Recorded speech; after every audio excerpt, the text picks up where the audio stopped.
On les appelle les shoebox, les boîtes à chaussures, des petites maisons ouvrières à un seul étage, construites sur un bout de terrain, sans fioriture ni sous-sol, le strict minimum. La maison shoebox est toujours en bois. Elle est fabriquée en gros madriers de bois, pièce sur pièce, à la façon rurale, et enveloppée de briques à la façon urbaine, pour protéger contre le feu. Ajoutez un balcon en façade, une corniche en briques, quelques fleurs de lys et le traditionnel castor, à l'époque le symbole des francophones. Avec des terrains qui valent pas cher, avec une maison simple comme tout à construire, avec un petit budget, ces maisons donc s'épanouissent à travers le territoire montréalais. Pour quelques sous, les ouvriers se rendent en tramway de la maison au boulot. Les shoebox poussent par centaines autour des Shop-Angus dans Rosemont, mais également dans Annecy, Lachine, Tétroville et ailleurs.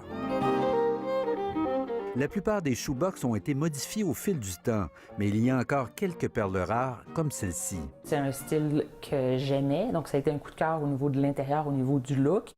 Dans son petit shoebox de 800 pieds carrés, tout est resté intact depuis les années 30.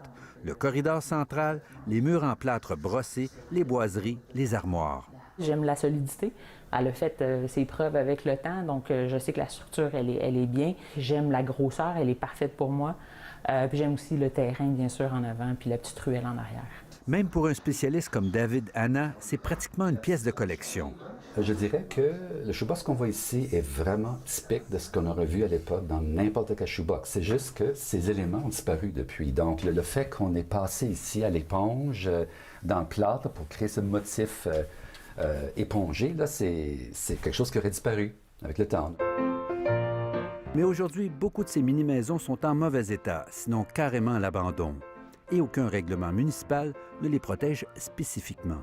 On peut dire qu'ils ont une valeur historique, qu'ils sont vraiment des témoins de l'évolution de Montréal. Madame Gosselin rappelle que les shoebox bénéficient tout de même d'une forme de protection, puisque depuis 2015, on ne peut plus raser un bâtiment ou le modifier sans obtenir une autorisation de l'arrondissement. Souvent, des gens veulent les agrandir, les transformer. Et ce qu'il faut faire, c'est réfléchir à comment accorder les transformations tout en retenant la mémoire architecturale du shoebox. À preuve, ce joli shoebox auquel on a ajouté un deuxième étage. Sa propriétaire a dû négocier avec la ville durant 8 mois avant d'obtenir un permis. Notre but à nous d'agrandir, c'était vraiment pour agrandir la famille. Puis là, maintenant, on a une fille. Donc, c'était vraiment pour ça. Donc, c'était pas dans l'idée de revendre ça en condos séparés, de le flipper, de partir pour nous, pour rester à Montréal.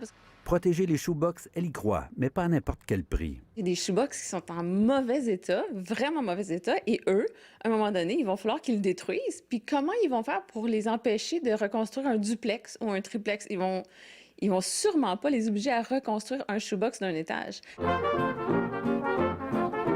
Un siècle après leur construction, il reste encore pas mal de shoebox à Montréal, et avec eux, un patrimoine ouvrier typiquement montréalais. Mais pour combien de temps, se demande David Hanna. Ces maisons ont un rôle à jouer socialement, économiquement aujourd'hui, en tant que premier achat de jeunes familles, de jeunes couples en ville. Il semble que ça mérite protection. La ville y songe de plus en plus, explique Christine Gosselin. Il est clairement temps qu'un vent de protectionnisme se lève sur les shoebox, qu'on puisse prendre un répit, identifier, cataloguer celles qui ont une valeur patrimoniale qu'on aimerait préserver. Ici Normand Grondin, Radio-Canada, Montréal.